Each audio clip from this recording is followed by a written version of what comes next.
நடக்க மாட்டாரா? இது பண்ணிட்டு இருக்கீங்க. நிறுத்தினா நிற்பாரா? முடிச்சிடாரு, கொஞ்ச நேரம் நிக்கிறாரு, அப்போ மலைக்குன்னு உட்காந்து. அப்படியா?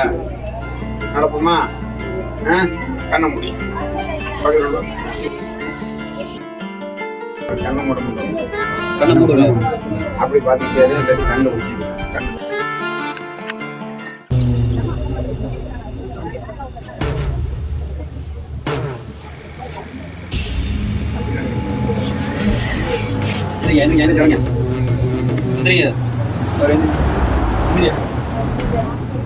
சரி சரி, தூக்கி விடணுமா? நான் தூக்கி விடுறேன்.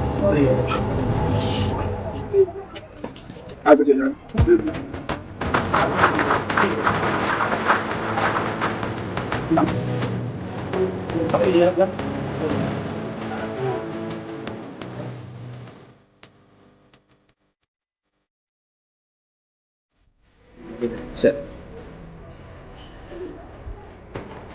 எத்தனை நாள் ஆச்சு இப்படி நடந்து? ஒரு மாதம் ஆச்சு. ஒரு மாதம் ஆச்சு. அடுத்து வரும்போது தனியாக நடக்கணும். பிள்ளை பிடிச்சிக்கிட்டு நடக்கக்கூடாது. சரியா? சரி, போய் உட்காரு.